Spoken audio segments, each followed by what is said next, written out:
അമ്മയില്ലാത്തപ്പോ അമ്മയുടെ മുറിയിൽ എന്താ പരിപാടി? ഇവിടെ ഇരുന്നൊരു അമ്മയുടെ ബുക്ക് വായിക്കാൻ വേണ്ടി എടുക്കാൻ വേണ്ടി വന്നോ. ബുക്കാണോ ചെക്കാണോ? ചെക്കോ? ചെക്ക് നമ്മള് ചെസ് കളിച്ചില്ലല്ലോ, ഇയാളെ കാര്യം. നിക്ക് എവിടെ പോണത്? അമ്മ ഇല്ലാത്തപ്പോ അമ്മ സൈൻ ചെയ്ത ചെക്ക് ബുക്ക് മോഷ്ടിക്കുന്നു, എന്നിട്ട് കിടന്ന് ഉരുളുന്നു. കൊള്ളാം, ഞാനേ ഇപ്പൊ തന്നെ അമ്മ വിളിച്ച് പറഞ്ഞു കൊടുക്കും. സുരഭി ചതിക്കല്ലേ, ശരി വിഷയമാണ്. എന്ത് വിഷയം? സുരഭി, ഞാൻ ഒരാൾക്ക് പൈസ കൊടുക്കാനുണ്ട്. ആ പൈസ ഇന്ന് കൊടുത്തില്ലെങ്കിൽ അവരിവിടെ വന്ന് പ്രശ്നം ഉണ്ടാക്കും എന്നാ പറയാം. അപ്പൊ രാവിലെ എന്റെ അടുത്ത് പറഞ്ഞ എല്ലാം കള്ളമാണല്ലേ? അപ്പൊ കാശ അങ്ങോട്ടാണ് കൊടുക്കാനുള്ളത്. എടോ, ഒരു 25,000 രൂപ. 25,000 രൂപയാ? ഞാൻ ഇപ്പൊ തന്നെ അമ്മയുടെ അടുത്ത് വിളിച്ചു പറഞ്ഞു.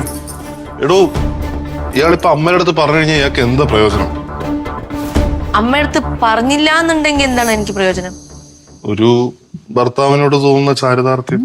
അയ്യോ, എനിക്ക് ആ ചാരിതാർത്ഥ്യം വേണ്ട. എങ്കിൽ ഇയാള് പറ, ഞാൻ എന്താ ചെയ്യണം? ഞാൻ പറഞ്ഞ എന്തും കേക്കൂ?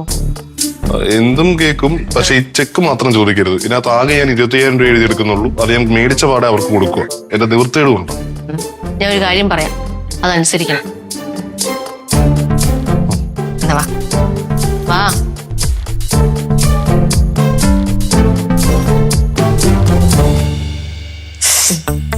ഇത് നമ്മുടെ ശിവൻചേട്ടന്റെ കൊച്ചല്ലേടി?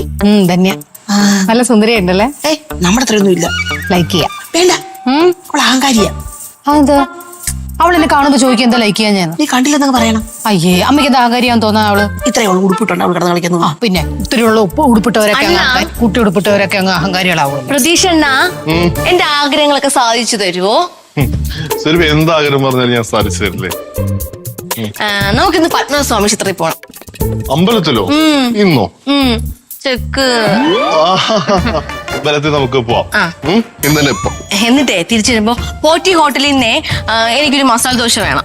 ഒരെണ്ണം മതിയോ? തീർന്നിട്ടില്ല, ഇനിയും ഉണ്ട്. സുരഭിക്ക് വടയും കൂടെ വേണമായിരിക്കും അല്ലേ? വട അതിന്റെ കൂടെ കിട്ടുമല്ലോ. നമ്മൾ കഴിച്ചിട്ടൊക്കെ തിരിച്ചു വരുമ്പോ നമുക്ക് ലുലു മാളിൽ പോണം. എന്റെ പൊന്നു സുരഭി, ലുലു ട്രിവാൻഡ്രം ലുലു? തിരുവനന്തപുരത്തുള്ള ഞാൻ കൊച്ചി ലുലു ആണെന്ന് ഉദ്ദേശിച്ചത്. കൊച്ചി ലുലു അല്ലല്ലോ, തിരുവനന്തപുരത്തുള്ള ലുലു അല്ലേ? പോണ്ടേ? എന്നാ വാ, എന്റെ പ്രതീക്ഷണം പോയി ഷർട്ടും മുണ്ടൊക്കെ എടുത്ത് റെഡി ആയിട്ട് വാ. അല്ല, മുണ്ടെന്തിനാ? പാനിട്ട പോരെ? ചെക്ക് മുണ്ട് അമ്പലം ചെല്ല്. ഫ്ലവേഴ്സ് ഒരുക്കുന്ന കാഴ്ച വസന്തം യൂട്യൂബിൽ പ്രേക്ഷകർക്ക് ലൈവായി കാണാം. ഫ്ലവേഴ്സ് കോമഡിയിൽ ജോയിൻ ചെയ്യൂ, ആസ്വദിക്കൂ.